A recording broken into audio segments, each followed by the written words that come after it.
At the dawn of time, single-celled creatures emerged from the primordial ooze to colonize the Earth. The fertile soil they found was beautiful, dangerous, and wild. However, it was also super lame because they didn't have the concept of numbers with which to rate things. Now, in the year of our spaghetti monster in the sky, 2025, two intrepid brothers have come forth to solve the world's problem. No longer will items go unrated. No longer will everyday objects escape the rule of numerical law. This is Review Everything. This is this is Review Everything. It's a podcast where we take items from across the limitless spectrum of human existence and assign them a numeric value. We're very good at this. We've been doing this for a long time now. This is seven? Is this 7 or 8? This is 8. This is 8, but we've done 7. So we we're got 8 7. episodes We've got in. 7 in the box. We've rated so many things. I'm Ashton Macaulay. I'm a writer. I'm also a data person. I have a lot of hard opinions on things, and I like to talk about them creatively and with a lot of spice. And that's my life. And this is Connor. Hey, don't take my autonomy away from me. I'm Connor, and one of the major plot points of Stand By Me happened to me in real life, and I won't tell you which one. Let's check in on each other, brother. 1 to 5, 1 being bad, 5 being good. Where you at? No context needed. Yeah. Okay. Let's see. Let me. I think I'm at 4 today, and I'll tell you why. Earlier today, it was a pretty good day at work. I got to actually do work, and that was awesome. And I love when that happens. It doesn't happen very often. How are you doing? Rate yourself. Crabs in a bucket, 3. Put a crab on me, I'll pull that motherfucker down. Whoa. Yeah. All right. Is that all the context you want to give? Just your crabs in a bucket right now? You ready to slurp them down? Crack those greasy shells open over your naked body and just... What? No. Dude. I did watch a TikTok today on a crab boil. Or the crawfish? Crawfish are so gross, man. I get it's a thing. It is so... You're eating dirty little spiders. At least eat the big, slightly cleaner spiders. I've gone fishing for a crawfish before. That's pretty fun. But we've already started talking about cool locations. So we just hit New Orleans. I feel like we are packing up the station wagon. I got some icy pops. Oh, they're going to melt. You don't want to get icy pops. You ever watch Pete and Pete? We found a tasty freeze. I met a girlfriend on the road, and we are cruising. So today, my friends, we found things. We're going to rate them or rank them. And the things we found were on road trips. True. That's true. And I, as somebody who has not taken a lot of road trips, I had a feeling. What? I had a feeling. Yeah, it's not really my bag. But it's funny. Actually, no, I take it back. I think it is my bag. I think I just haven't done it very much. Because I seem to love roadside attractions. I have a special love in my heart for roadside attractions. I know a lot of them. But they end up being my destination rather than somewhere else. So I don't know if it really counts as a road trip at that point. But did your daddy make too much money? Because usually road trips are for poor people, and so that's why we did road trips. Because you did not do your yearly trip to the grandparents unless you did a road trip when you're poor, and that's what we did. Well, so I do. You know what? We did do road trips when I was younger, and then we stopped. And when you got money, this explains a lot. I had never thought about this before, but you're right. I think that road trips might have something to do with economic status. Yep. Which is a shame, because they're pretty fun. That's why Cracker Barrel's there, man. So tell me, do you want to go first or second? You call it. Either way. Let's call it in the air. I know. The coin? I know a certain somebody that we visited before that can help us out here. So it's lucky. What do you want? Because what way does luck have to pull? I can't tell you that. You got to tell me that. It can either land on 25 or scratch. Scratch. This is a reference to Things That Are Round, episode 4, I believe. You can go back and listen to that anywhere you get your podcasts. We actually ranked Ashton's areolas in that one. Scratch or 25? Scratch. Okay. If you get that, you're going first. Pog slam. Is it 25? I'm going first. Hell yeah. Lucky coin favors me again. All right. So for my first item, you're going to be surprised by this. I actually have a PowerPoint presentation. A PowerPoint? I know. I'm going to take you to a little place called Salem, Oregon, about an hour south, and this beautiful place called Enchanted Forest. So Enchanted Forest is somewhere you can see it from the highway because there's this big ass Humpty Dumpty sign. It's Humpty Dumpty sitting on a big sign. This is Enchanted Forest. The Eggman. Yeah, the Eggman. Not and Eggman. It's right off the highway, so you can see it. And anytime I would pass it as a kid, I would ask if we'd go. Most of the time, honestly, we were going to go to Enchanted Forest, so this was the destination. This place rules, but it rules more when I tell you a little bit about the history, because I loved it as a kid, and then I read about it as an adult, and then I realized, oh my god, this is This is everything. So I'm gonna tell you. Wait. Can I guess what the vibe is before? Because Okay, I don't know yeah, anything about absolutely. this. Yeah, please. You were little, so I'm gonna call you a virgin, but it's okay. So, like I'm It's not okay. using it in that context. This is like Great Wolf Lodge for kids that don't fuck. This is Great Wolf Lodge for kids who just want to read the whole time, which I'm guessing Incorrect. was you. Okay. That This was my is one guess. more. This is we have Disneyland at home. They is call it the vibe. Disneyland, but okay, yeah. Yeah. You got it. So this is a thing that I think that you and I are going to have vastly different opinions on both of the things I brought today because we are very different people. So I think this might be one of our spicier takes. Anyways, Enchanted Forest. This is Roger Tofty. This is him more recently, I believe, pre-pandemic maybe. This is his son, and this is them building the park. So Roger Tofty was a highway draftsman, which is somebody who draws plans for roads. Okay. He got he got tired of seeing roadside attractions that sucked when he was on his job. He said he would go places and they would just be like a couple of pieces of plywood tacked together in the shape of a dinosaur or some shit. And he's like, that sucks. I hate this. So he bought this land, which is just a hill on the side of the road with a $500 down payment in the 70s. He started building this park up, one cement bag at a time, literally. So as he would have the money, he would go buy some cement, and then he would use it to build. He funded this park by repairing watches in his spare time and with his day job, because he also had kids. And the property was actually often called Idiot Hill, because they'd say, look at that idiot on that hill. He's been building shit there for a long time. Yeah, and what he wanted to do was create a roadside attraction that's an ode to fairy tales and the sort of like the common stories that we have. I really want him not to turn out to be a pervert. He's not. Okay. I got good news for you. Roger Tofty, totally good. Boy. We checked. Okay, good. He said it was going to take 2 years to build this place. It took 7. And that was just to build the opening part, which is called Storybook Lane. And I'll show you a map in a little bit here. But basically what Storybook Lane is a little like concrete pathway with a couple of like attractions on the way. So like you'll see a giant boot that they're building here that has a slide in it that you go down. There's a Seven Dwarves mine that has some like very basic animatronics and like glow in the dark lights and stuff in it. There's a like an Alice in Wonderland hole that you can crawl into.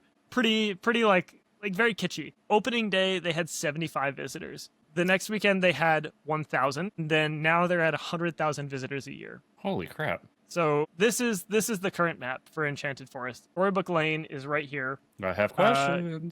Going up the left. Okay. Huh? And then he wasn't satisfied with just Storybook Lane. This guy wanted to just keep building shit. So he built a western town in the middle here with a haunted house.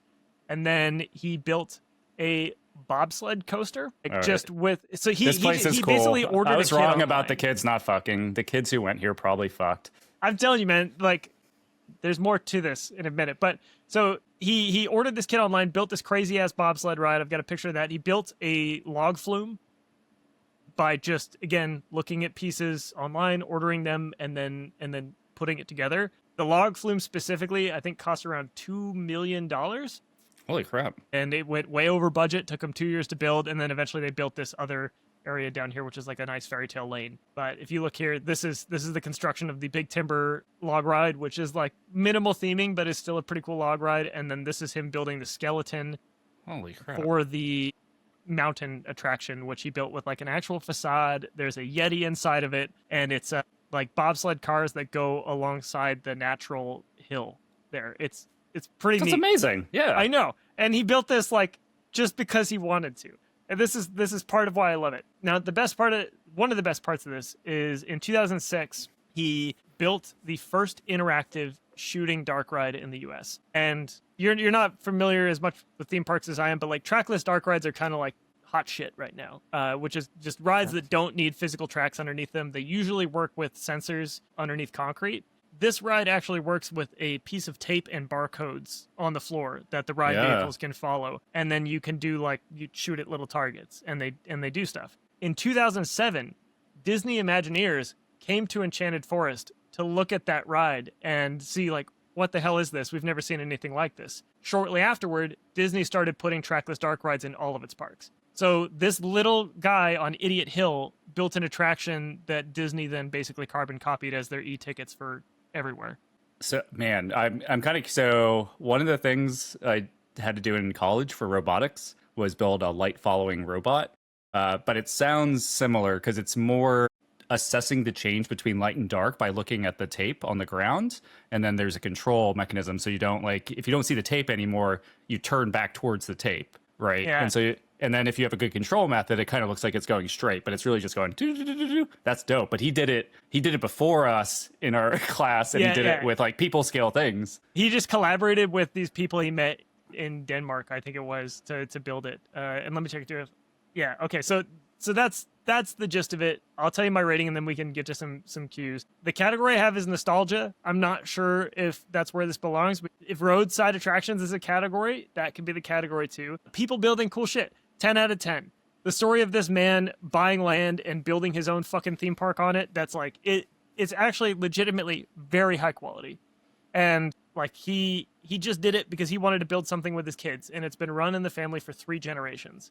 And they still run it, his family, and they all like, he built it for his kids. It's very cool. Dreaming big, also a 10 out of 10. Like, saw a hill, built something on it, still there over 40 years later. Oh no, 50 years later. Financially sound decisions, I give it an 8 because it didn't seem very financially sound at first, but clearly it was because it's still operating. Like, it survived the pandemic. Not very many roadside attractions did that, and some of the things I'm going to talk about later today died during the pandemic a little bit. Childhood memories, I also gave it a 10 because this is one of my favorite places as a kid, because it was like the only theme park in the like Washington, Oregon area that didn't suck and had like the theming that I love. Like, I don't really give a shit about roller coasters. Like, I like themed areas that feel like somebody has set up a story for you to ride through. Yeah. And this sort of got me. So for me, it's a 9.5 out of 10. I imagine it's different for you, so I'll let you give me some questions here. So the biggest thing, I'm going to talk briefly about this. I almost picked what seems like the mirror land version of this called Action Land in New Jersey. Oh, Action Park? Yeah, I want to come back to that. How many people have died at this place? 0. Okay. I'm okay with the 9.5. I'm gonna double check that it's 0 processing. Nope, nobody. Okay. Hey man, how many times have you gone, and when's the last time you went? So that's the interesting thing. The last time I went was when I was 20. The next time I'm going is Sunday. I'm taking my wife here because we have a wedding in Salem, and I said this is the perfect opportunity. Hell yeah. To go with Kendall and show her this and see how it holds up. I suspect that there are aspects of it that definitely don't, but I'm legitimately excited because I think it'll be a fun time either way. She's a great person to go like do kid things with and just have a blast, like things that are for like teens and kids, and it's gonna be a good time. So we're going on Sunday.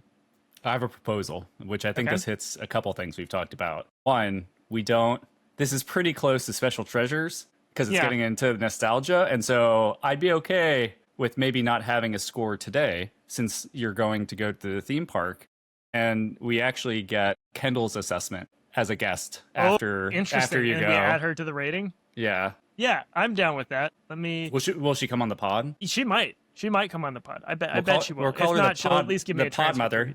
Pod mother, very pod mother. Please bring my wife on this podcast. So we're gonna say Enchanted Forest. We're gonna say Pending for score, and then we said it was gonna be Special Treasures. It's similar, but I'm fine with life experiences, nostalgia. What did I put mine? I put something silly for mine. Yeah, but at some point we're gonna have to renormalize all these anyways. So yeah, we can have an episode where we do that. I think for right now, it doesn't feel like a life experience because that's more like less tangential things. Mm-hmm. So special treasures feels small. Maybe special places. Yeah, I like that. Special places, cool. Notes pending a review from my super cool wife. I want to get you to a 9, but it's not up to me at this point. It's up to the person who criticized how long I read something last podcast. So we'll see how. Okay, 2 questions for you. Have you heard of the Fairy House in Snoqualmie? Ooh, I don't think I have. It's a lot like what you're talking about, but it's a guy who lived in Monroe who used to drive to Snoqualmie, and he built a little hut and then put child porn in it, and he would jerk off in it. But it looks like a gingerbread in a tree, like a gingerbread house. It looks magical, and people explored it. It was not magical. It was bad. Wow. Yeah, that sounds like the mirror dimension version of this place.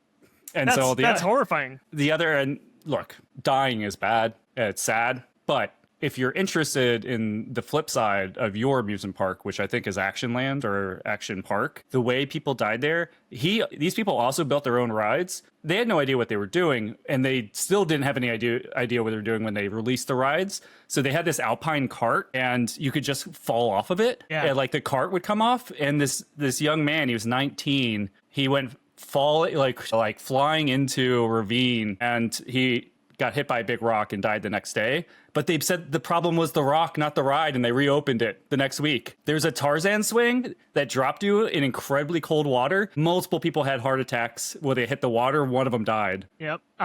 So it's funny that luge ride, Ski Bowl in Oregon, which is it's a ski resort in the winter. In the summer, it has an action park. It has one of those, yeah. It has one of those. My cousin flew off and broke her leg. Holy crap. Because there was no guide rails. It was really fun though. They figured out in Europe you can do this safely, I think. Well, I think a lot of them are just on tracks now, so they're not in like a luge anymore. Well, they're just that was the problem. Yeah.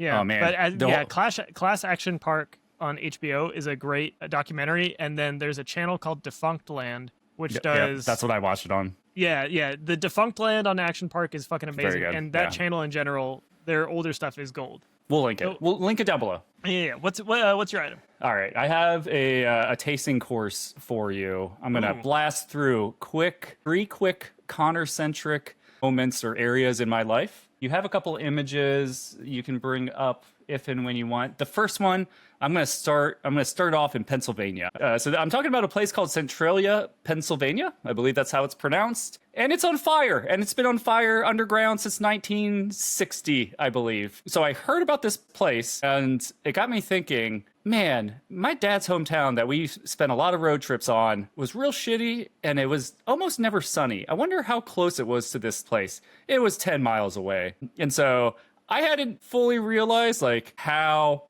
coal mining my family was. They were very coal miners. In fact, they lived next to the place that's on fire forever. Okay. Do you think people still live there? If so, like how many and why? What do you think the deal is? Oh, so this place was condemned, like eminent domain, but some people still live there. Sorry, can you tell me more about it being on fire? Yeah. Okay. So coal mines everywhere, right? Yeah. And coal, it's coming back, baby. It's coming back. For the last 70 years, it's kind of been waning. And so a depressed area, a lot of closed mines. In fact, almost all the mines are closed. And it so happened there's kind of two prevailing theories. They're both pretty similar. And that is either the firefighters set the dump on fire, which sounds like they did occasionally, and they didn't realize there was a hole in the dump that went to one of the mines that then goes to all the mines, or someone dumped hot ash in it by accident and it started and never went away. So it's just been on fire this whole time. That's insane. Okay, how many people still live there? I'm going to say like 25. Okay, so they essentially tried to close down the whole town, and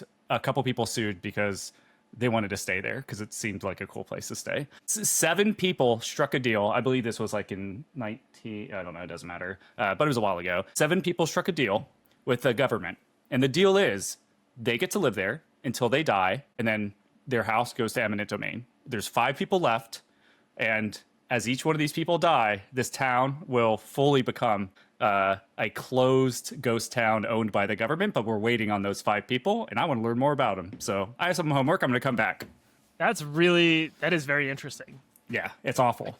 Why would you choose to stay in a place that's literally on fire all the time? It's just a little on fire. It's just like living in Yellowstone, but grosser and sadder. No one else is around you, and there's no bison or other stuff. Interesting.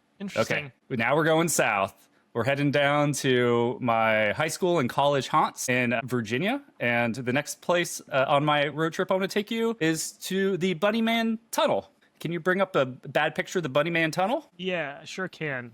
Let me just share this. It's funny. I did another podcast on the Bunnyman Tunnel before. Cryptids Decrypted. Yep. So that's Donnie Darko, but that's what we think the Bunnyman looks like. So here's the deal. It's pretty much not an old wives' tale. What do you call it? Like a hoax or a urban legend. Describe the Bunnyman for me for the listeners who aren't watching this. Oh, totally fair. Yeah. So the Bunnyman is a man in a bunny costume, we think, who tried to kill some people in the 70s. He appeared twice. The first time, it was like a naval guy and his girlfriend. They went through this tunnel. They're probably doing some over-the-shirt action. And they see this creeper. The girlfriend contested that there was no bunny ears, but he was definitely in a bunny suit. And then a couple months later, another incident happened where there was just a bunny man in a tunnel with a hatchet, and there was like 2 people wanting to make out, and he shows up and freaks them out. Yeah, that's yeah, I don't like that. Yeah. I don't like that. So there's been some confusion as to, were there more incidents? Like, there were official publications where there was 50 incidents and actual known murders. And then, like, this is early internet creepy pasta too. So it kind of took a life of its own. But I just really like the idea of this guy who lives down the road from me in a bunny suit who keeps people from making out with a hatchet every once in a while. Yeah, that's nice. That's nice. Now, are these all places you went on the same road trip, or are they just really close to your hometown? This is the road trip of my life. So this one is actually only a road trip in the sense it was near where I lived. The other 2 were that I have for you. Centrail, Washington being one that, like, the primary road trip we took as kids, going to see the grandparents. So we probably did that twice a year. And then the last place is, I think, similar, which takes us to south of the border. I have a tour for you. South of the border, for those of you who do not live on the East Coast or didn't, is a incredibly large, kitschy tourist trap that sits between, on I-95, I believe, between North and South Carolina. That's how you get south of the border, because they're both Carolinas, and one of them south of it, I think. That makes sense. And so I don't remember actually ever stopping there, but I remember seeing it every time and even thinking as a kid, that place ain't right. And so here we're at. That's Pedro. You're seeing the campground. This place is massive. I believe it was Okay. fucking bong. Indoor pool? Hell yeah. Do you see all the people around too? Yeah, Fort That's Pedro's Pedro and a fireworks. firework. That sounds like fun. Wow. So we're seeing a lot of kitschy, sort of Mexico-themed stuff. There's a camel. There's a campground and a water tower with fake mushrooms. They're showing off some RVs. Okay, I think we saw the highlights. Yeah, yep. I can't stop it. Oh, there we go. So now you can do the tour. So here's the thing, man. When we brought up road trips, this is the first thing that kind of came to my mind because it's just wacky. And it's something that I saw and never did and kind of feel like I missed out on it. But at the same token, it always looked sad and decrepit and like, yeah, it just made me feel bad when we drove by it. So I did some research hoping it'd be interesting. You know what it turns out? It's not very interesting. This a white dude built a beer stand in 1940 or 50, I believe. They decided to put the highway near. The highway didn't exist at the time, and they ended up building it right next door to him, which worked out in his favor, and he kept it. It's gotten some pushback over the years for maybe the way that it portrays Hispanic people or people from Mexico. You know what he said? It's just for fun. Calm down. Yeah, he does have Camp Pedro, and Pedro is a mascot. Fort Pedro, Sombrero Tower. It has a convention center. Wow. Who's holding conventions at south of the border? So I watched, unsurprisingly, there's everything on YouTube, and you can just watch people driving, or like in this case, I watched a person like drive the 20 miles to there and then stop in. My biggest takeaway is how much space they have with so few people in it. It's very jarring. The last thing I'll say about this, and then we can jump to your second item. So you didn't do a lot of road trips, and you never have done like the South. Have you spent a lot of time in the Southeast of America? No, I've only been to like Florida and Louisiana.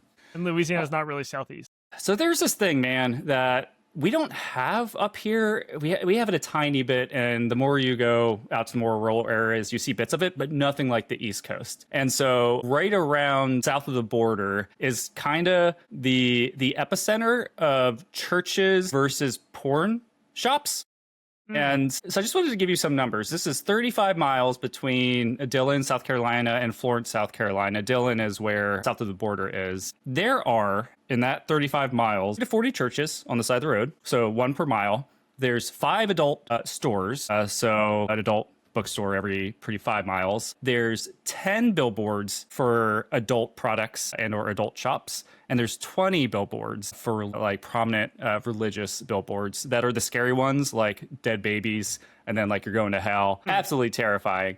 And so that was another thing as a kid, that seeing these things happen at the same time made no sense to me, and they still don't. I would take it back. They make sense to me now. And I don't want to go back to the Southeast. And so, yeah, that's a quick trip down my childhood road trips ending in porn stores. Wow. So Connor's mental road trip is what we're calling this one. And what's your category and what's your rating? I put this in Memories. Yeah, so kind of like special sites or whatever, special places. Do you feel like, is this a special place to you? Could we put it in special places? It's special in its own way. Hey, Yeah, you could special put, places. Let's fill this category out. So my rubric, first one, core memory. I can't not think about this place. It pops into my head at least once a month. So that's why it's there. Adult learnings, like I said, I still find humans very confusing, and why this place exists, why it exists where it is, the people that go to it, the people that don't. I don't understand. Well, like, who's the market for it, too? I know! It's been there. I know. Like, it's still there. Is it really just cheap real estate? Is it money laundering? I mean, so what's happening? That would be more interesting, and that's actually what I would hope that I'd found, because I think money laundering makes a lot of sense. I don't know, man. So not a lot of learnings there. Souvenirs. Hey, did you see all the cool stuff? And in the video that I watched, they said a lot of it comes from Mexico. Total score. And now I'm just rating south of the border. But if we were add all this up, man, I don't want to do road trips. I'm glad I'm not having kids. And so I gave this a 5. Yeah, that feels very fair. Like, I don't want to go to this place. It's interesting to me that it exists, but yeah, I'll take a 5. Sounds good. Special places. For notes, I'm gonna put a little racist, maybe charming, but mostly racist. So real quick, if you fuck, marry, kill Pedro the bunny man, okay, and let's say the fire creatures that live underneath Centralia. Okay. Fuck the bunny man. What? Okay. Oh yeah, no. It sounds like a wild time. Yeah. You know, like it's a once in a lifetime experience. Yeah. Kill the fire creatures, marry Pedro. Oh, that's very accepting of you. Yeah. Oh, well, I felt like if I said kill Pedro, that would be bad. So, marry Pedro. I don't want to marry the bunny man. I don't want him around in my house. Yeah. And if he gets arrested, then I'm going to go down, and I don't want to be the trophy husband of a serial killer. You know, that's not the life I'm not trying to achieve that lifestyle anymore. So. No, I think you got the right order. Yeah. What about you? I don't play that game, so I find it very offensive. Yeah, I'm sorry. What's your next item? Let's just move on, I guess. Let's move on. Yeah, so we're going back to Oregon because we're going back to all of my childhood. And so when I was a kid, my dad really liked fishing, deep sea fishing specifically. And I came around to it. I kind of like it now because I like fish and it tastes good. But really, when I went deep sea fishing with my dad, we would go out to Newport, and Newport had the aquarium where, if you've seen the movie Free Willy, it used to have the orca that was in Free Willy was at this aquarium in Newport, and then they released it into the wild and it died. But it's still a very cool aquarium. But it also had the Newport, Oregon, Mariner Square triple attraction. I hope you were a pass holder. No. So you have to buy the pass every time you go, because it was a cardboard triangle and it had 3 attractions on it. You go to each attraction, they rip one of the pieces of the triangle off. And this was the highlight. Like, I went fishing so I could go do the Mariner Square triple attraction pass. Like, much to my dad's dismay. Like, he liked this part too, but he really wanted me to go fishing with him, but I was there for this. Like, this is why I was there. And it consisted of 3 attractions. There was a Ripley's, believe it or not, there was a Waxworks, and the Undersea Gardens. And do you know much about Ripley's, believe it or not?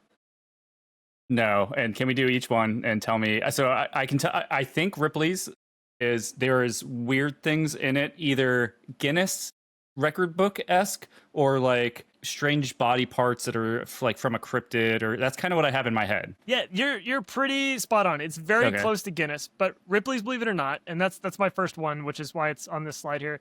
Ripley's, believe it or not, is a series of museums that are allegedly made around this guy, Robert Ripley, who traveled the world, collected strange artifacts, and brought them back to his auditoriums in the United States. Was he a real boy? Yeah, so I have watched a documentary on this guy, and it was pretty fascinating. But he built his brand on this whole, like, believe it or not. So he would bring back stuff like a Fiji mermaid, which is a taxidermied fish attached to a taxidermied monkey that kind of looks like a mermaid. Oh, it's literally believe it or not. You have the option. Here's this thing. Yes. Ripley brought to you. You believe it or not. So I have a couple of images in here. I can get all these. Don't believe it. Don't believe it. Third one, I might believe. You got to hear about it. So like a couple images on here. The first one we just have Sasquatch. There's the Sasquatch at the entrance of Ripley's, believe it or not. Always kind of neat. The second one is a guy who allegedly wore 100 chains for his entire life as some sort of penance for a crime. And then the other one is just some African masks that Ripley collected. And as you move through this museum, you go through like various themes and stuff, but like this one in particular, my guy, was batshit. So Ripley's, usually they are in big cities. They're in like your San Francisco's. There used to be one in Times Square. Yes, yes, they're in big places. Like San Francisco had a huge one. There's one in Washington D.C. that's massive, but this is Newport, Oregon. Newport, Oregon is fucking small. And this, like, I tried so hard to look up the history of like how this was built and why it was built here, and I could not find it. But basically, like this attraction was just made, and it is like heavily themed, and it had like artifacts from Africa. There was a weird like haunted walkthrough section of Tutankhamun's tomb. There was a replica of one of the, so like back in the day in the US, there was an instance of a bomb on a balloon being floated over by the Japanese to the US. Well, that's real. Yeah. Landed unexploded, and then a family picked it up and it did explode and killed them. So they had a replica of that in the museum telling that story of like, this happened here. They have like a replica of D.B. Cooper's parachute, stuff like that. And like, to my childhood brain, this was like, it was only 10 or 15 minutes to walk through, but it was the best 10 to 15 minutes of my life. Heavily themed, really, really fucking cool. And just like, this it checks every box for me. And I've been recently, they redid it all in 2020, and it's not the same. So they have massacred my boy a little bit. It's still pretty fun. I took my wife, we had a good time, liked it, but it's not as good as it used to be.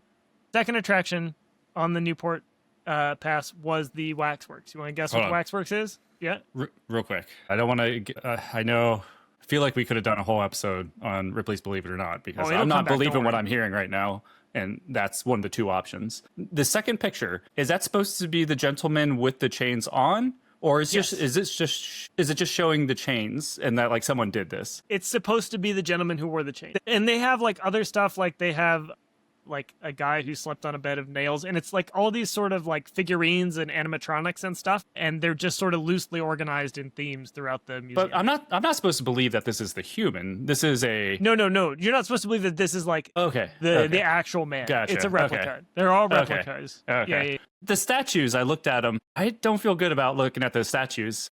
Yeah, so that's the other piece of Ripley's Believe It or Not. There are some pieces. So when they redid it in 2020, part of the stuff they had to take out was a little bit of the racism, because it's very there's a little bit of racism. There's also a little bit of colonialism, right? There's like, I'm taking these artifacts and bringing them back to show them to everybody. Yes, to believe them or not believe them. Yeah, but yeah, and like some of the stuff, it's like, can you believe these crazy, African people and what they do with, they put these things on their necks? Huh, kids? Isn't that wild? Which is like, okay, well, that's probably not good. But the like Sasquatch and stuff like that, very fun. More fun. Yeah, absolutely. Yeah. Okay. All right. Takes us to the wax. What is it called? Waxworks. Is it just not wax people? Figurines? It is. It is a wax museum. Are they full size? I've never been to a wax museum. It seems like an insane thing to want to do. So much more than just a wax museum. I'm glad you asked. They don't have the IP for this. So no, they definitely did not. This is, I think this is actually an image of when it was. This is the new one, which sucks. It's like an indoor night town scene, and there used to be mobsters and stuff and famous people. Now there's Val Kilmer's Batman and Danny DeVito's Penguin there, and there's also like a golem that is weird. I actually think Gollum has migrated to now be in Ripley's Believe It or Not, because these are run by the same people, and they just put him in a puddle to look scary. Okay, yeah. Wait, they're not related? Like they have to be all the same, owned by the same people, owner? Right? Yeah. So they allegedly initially they were not. Now they are under the same ownership. All of the attractions eventually were. And then there's like this little, like this bridge area on the right. It has like an erupting volcano for those who listen at home, and like an alligator. And it used to be like the start of the horror portion, my favorite portion, because it's like the most heavily themed. And again, that's my shit. You love it. I didn't realize you loved theming so much. Dude, I love indoor theming specifically. Yeah. Like indoor themed spaces, all about it. Like that's my happy place. For some reason, it gets me. I think it's like the immersion and the creativity being married, and especially when it's in small places like this where it's like anybody could do it, is very exciting to me. I constantly have to stop myself from trying to fund one of these in our area, because I would love to run this. This would be a dream. So this is the second attraction, Waxworks, animatronics, wax figures. Not very good wax figures. They're better now after they've redone it, and I actually dislike it more. now that they have, because they went legit. Now it's Madame Tussauds waxwork, so it's part of the chain. Before it was just sort of its own thing. And they were like, they had a bunch of crazy, really bad wax figures of different IP. There was a whole Star Wars section that they definitely didn't have licenses for. Okay, so Batman's gone. Now it is... No, this is the new one. They have the license for Batman now. Okay, just Val Kilmer's Batman. Well, just so they take the wax figures from the other more important wax museums and then they ship them to Newport. Okay. Because they're all part of a big conglomerate, right? So, yeah. And then the last one, it's called the Undersea Gardens. Tell me what you think the Undersea Gardens is. It's an aquarium where they realized it was too expensive and too hard to keep the fish alive, and so it ended up just being wet plants that you look at. Wow, no, but that would fit, honestly, as a third attraction. You didn't say stinky boat with a submarine bottom, and that's what it is. The Undersea Gardens, arguably the worst part of the Triple Pass, which is also now defunct. They had to get rid of it. You went on this thing? Oh yeah, it doesn't move. So this is for those looking at it, it is a white boat with sort of a glass top and glass windows up top, and then you would walk into this boat and there was a little stairwell and you would walk down, and then the bottom was basically had an aquarium that looked like you were looking out at the ocean, because this is on the ocean, but you weren't. It was just a big tank around it. And it had local fish and like so sturgeons and octopi and stuff. And it was kind of cool. It always smelled like shit because it was an aquarium contained in the bottom of a boat. And there was a dive show where a diver would go in and show off the various fish in there. And that was kind of cool, but it was also really small and short. And then they shut it down in 2020 because I think it probably had the worst attendance of all three. And the only reason it was getting traffic was because it was on the ticket. So was the water underneath it like a part of the vessel so it couldn't leave, or were you essentially okay, so it wasn't just like a natural aquarium where you're just looking at the bottom of the water? It was like a boat with an aquarium as its hull, kind of. Why? Yeah, I know. Well, I assume it would be less interesting if it looked out on the actual ocean because there's not always fish there. And I think their goal was to teach people about the what is in the ocean off of Newport Bay. But also, if you looked in Newport Bay, you'd probably see like a lot of I don't know, like gas from fishing boats and detritus and shit because they didn't take very good care of it. It's been a huge effort to clean it back up. So that is confusing. That is the triple attraction pass. Here's my rating, and then if you have any cues, you can ask them. So category nostalgia again. I'm gonna say special places. Weirdly inspiring, 8 out of 10. It's the first place I really started thinking about Bigfoot. Bigfoot, as you know, became a huge thing for my creative career. Childhood memories, 10 out of 10. Love this place. Some of my best memories with my dad are at this place. Like, this was like the boys' trip I always wanted to go on in the summer. Was like, hey, Dad, let's go fishing. But really, let's go do the triple pass at the Mariners Square. But he took you. You wanted to do it. Yeah, he did. And he loved it. Like, he really, loved this place. Yeah. Look How They Massacred My Boy, 5 out of 10. They really, like, cleaned it up, and they just changed the museum layout so it feels more like a museum and less like a creepy walkthrough attraction, and I miss that. Bad smells, 5 out of 10. It did smell really bad in that Undersea Gardens, and like it has what about the wax place? I bet that smelled funny. No, those all had. Well, okay, so it's probably different for me because I love the smells of those places because I associate them with the indoor theming. It's just smells are one of the first things that try to give me a panic attack. Yeah. So, yeah, I feel that. My final score for this is 7.5 out of 10. Okay, here's my question. How many times have you gone to the Rainforest Cafe? Ooh, that is a good... Now, the one in Seattle, once. Is this still there? It's gone. No, it's gone. It's gone? I went there once. I went to the one in Disneyland once, and I've gone to the one in San Francisco twice. What about Jimmy Buffett restaurants? I have been to Margaritaville twice. Okay. I've also been to Bubba Gump's a few times. If okay. That feels relevant to this line of questioning. These are at theme parks, though? No, Bubba Gump's I went to in Hawaii. Not my choice. I was not old enough to be picking restaurants at this age. Bubba Gump's was picked for me. What about Casa, the one in Denver? No, so I want to go there. I do too. Our friends got tickets to go, and we couldn't go for some reason or another. I want to go there. Like that episode of South Park, I was like, man, I wish this place was real. It looks amazing. Because I want to go there. Yeah. And it was real, and they bought it and made it better. Okay. I like this. No, I love this for you. I knew you liked themes, but I didn't know how jazzed you got about themes. Now I just want to theme things for you. Yeah, so I'm a good good with theme park 7.5. boy.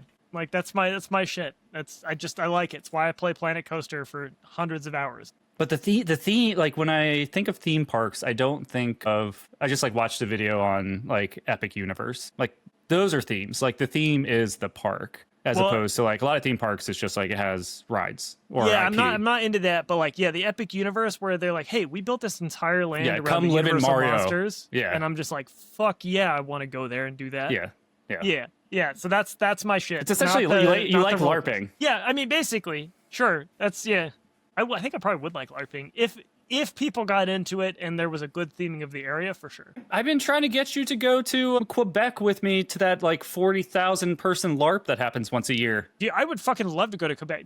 No, you tried to get our other friend to do that. I will do that. 100%. I will go. Okay. I will go to Quebec and LARP with you. That sounds fun. Damn. Okay. We'll do the podcast Next year, live from we'll the do middle of it in the battlefield. No, you're not allowed. There's no technology. We'll just send it up with smoke signals. Okay, so are you cool with the 7.5? I'm cool with 7.5. I like this for you. I'm just gonna say, nice memories, bad smells, got worse with age. Mostly because they tried to fix it though. That's their fault. They shouldn't. Don't try and make the stinky things less stinky. Just let them stink. Or let them die. Yeah, let New them generations of kids need their stink to be inspired. Instead of now they just got a bunch of places you could take pictures for the TikTok. Die. You think those 5 people in Centralia with the ground burning underneath them are trying to change things? No. No, they live there because they like it. Yeah, they're happy with the way that it is. It's the way it This should might be. the grumpiest, oldest, whitest men we've ever been. Hit me with your last item. What we got? All right, my last item, and I was told not to do books because they're boring. And so I have the next best thing, and that's a podcast. And I have the next best thing to that. And that's essentially like a 90s radio drama-esque podcast, which I guess now is just a podcast and everyone does them. But a couple years ago, it was fairly novel, and I got really into listening to good storytelling before you had to pay for it. So the podcast I'm bringing to us today to rank or rate, it's from the Night Vale Presents universe. If you don't know what that is, I don't have a great explanation. It's kind of all over the place, sci-fi-y. It's like collaborative world building on a podcast, but like through the stories of friends and neighbors in a single community. Yeah, I didn't get into that as much just because it doesn't really have a end point, and I like stories. There's also a fuck ton of it. There's a lot of it. Welcome too. to Night Vale. There is so much of that podcast. Yeah, so instead we're going to talk about Alice Isn't Dead. And the reason why it fits into this category is because the entire podcast is essentially a road trip where the main protagonist, who is not as Alice isn't dead. Alice might be dead, wasn't dead. It's Keisha, and she's kind of like an anxious homebody whose wife disappeared, or she thought died, and took up big rig trucking to kind of fill the time. And it turns into a horror anthology-like thing where she's driving around the country being sometimes chased by what they call the thistlemen. And these are things that look like human, that smell like mushrooms, and their skin doesn't fit on them quite right. And they eat people, and they do it in a very graphic way sometimes, and they explain it all to you. And then you have Bay and Creek, which is another organization of truckers that is fighting the Thistlemen. And like the Thistlemen, or Thistle, the Thistle company, they're in cahoots with the government. Like the US government kind of lets them hang out with them on bases, like military bases. Partly because I think we are afraid of them. So yeah, it's really kooky. The whole thing is kind of done through radio, like 10-4. And the voice actress, and this will get to my categories, is a actor I really like, Jessica Nicole, I believe this is how you pronounce it. I have a picture of her because she's adorable. And she's also in one of my favorite nerdy shows called Fringe, where she played... Oh, I love Fringe. Yeah, so... She was one of my favorite characters on Fringe, and she was on this podcast. Her voice is really good, and you're mostly listening to her. And this, like the ambient sounds and things are excellent. So it's just really good storytelling. It's really creepy. I have an audio clip we're going to add in later, but I'll tell you my favorite episode. I just re-listened to it. These things are only like 25 minutes, and usually they're existential a little bit. And so this one was Keisha's making a delivery, and she shows up and she's at this warehouse outside of some water. And over 25 minutes, she meets with this individual who's there. She's unloading some things for them.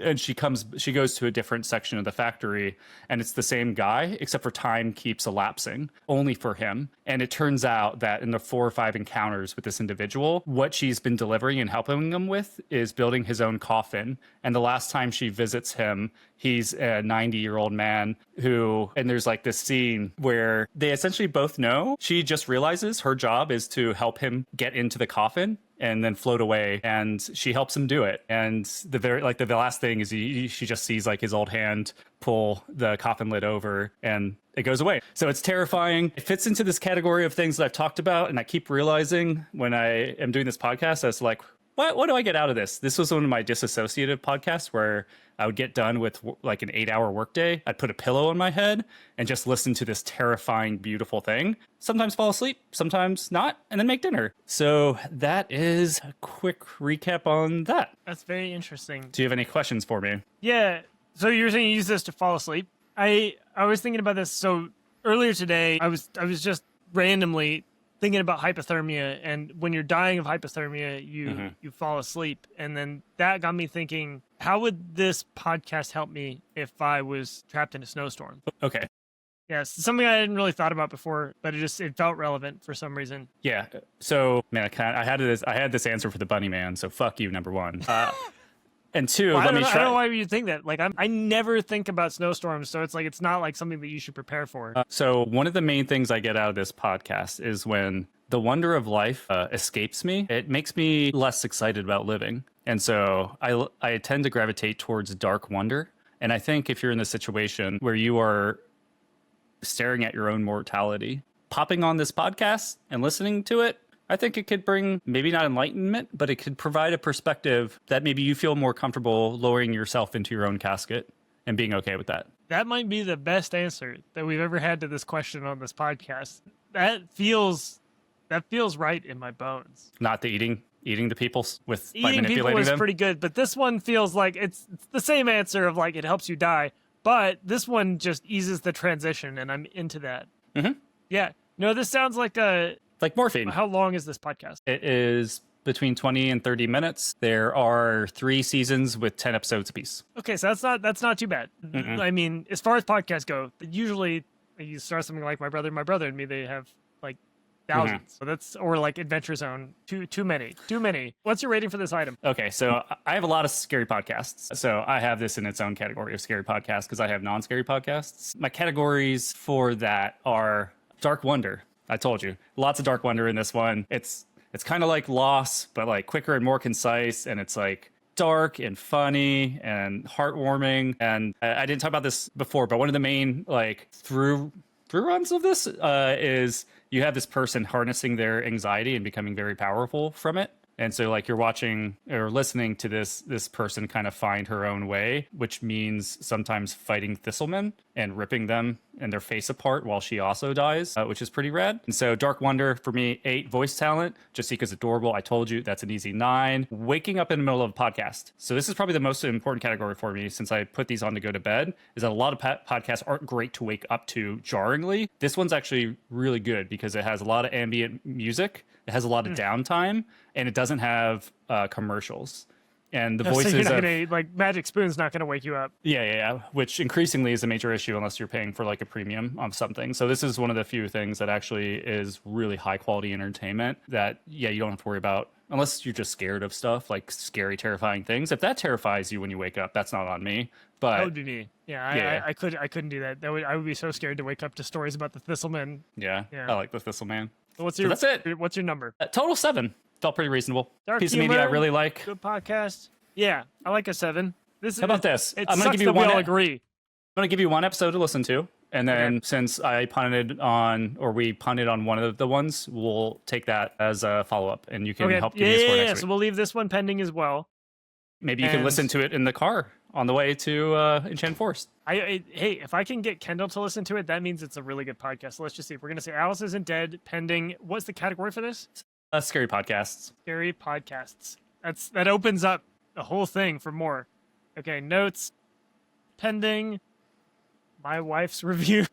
We're just going to leave 2 items to Kendall this week. Eventually, she will have to come on, and, you know, she's a listener of the show, so she will hear this. She probably won't hear it before we ask her to come on, but you know how it is. I feel like as we're getting better at podcasting, we need to delegate more to our crew, our production crew, to the editors. Like, we're the talent. We get that. We have the jokes. But we can't be in the room. That's insane. I can't be cutting my vocal fillers. I need you to do that. Yeah. Yeah. Yeah. So Before we go, I did have an idea. So for our sign off, which we've just been really fucking loosey goosey with. Yeah. Sometimes it's I love you. Sometimes it's just cut to silence. I think we should pick the topic for the next episode on air live. I want you to hit me with your best topic that you got off the top of the dome right now. do you have one? You don't want to have queued up? I don't have one queued up right now. Things you wish you didn't eat. That's a great one. Yes. Yeah, you know one of the items I'm bringing for sure. You know it because you gave it to me. You gave me that item and I've never forgotten it. But you do a lot of really bad things to yourself through food. No, that and was one of the worst. That item you gave me, which this is a great tease to come back next time. That item that Connor gave me is maybe the worst thing I've ever eaten in my entire life. Like, do you have none. Do you have any texture challenges that you've had in your life? Yes. So this probably will not be one of my items, but we had. It was at an omakase place, but it was like a jelly umi thing on top of a mussel with chipotle flavoring, and I paid a lot of money for the omakase, so I ate it, but it was awful and garbage, and I hated it. Where the fuck did you get omakase that had chipotle in it? So it was really interesting. Lightning rating 0. Yeah, it was a 0. So I'm sorry. Let me put that in the lightning rating before I forget. So that's a 0. That's specifically chipotle omakase. Chipotle omakase. It was in New York, and it was like a very nice, like near Michelin star restaurant where they do like one seating of omakase a day. It is sushi with a little bit of like flair to it. That's fair. Right. And most of it was delightful. I had the last one for me was umi, like umi, urchin, urchin. The texture of it, yeah. And then if the flavor isn't on, and then there was, but I almost lost it. It was a napkin, like discreet napkin. Yeah, I hear that. All right, so next week we're gonna be talking about things we wish we didn't eat, and that'll actually be in 2 weeks. But like, what? Who knows with when these come out? The next one you listen to will be things we wish we didn't eat. Thank you for listening.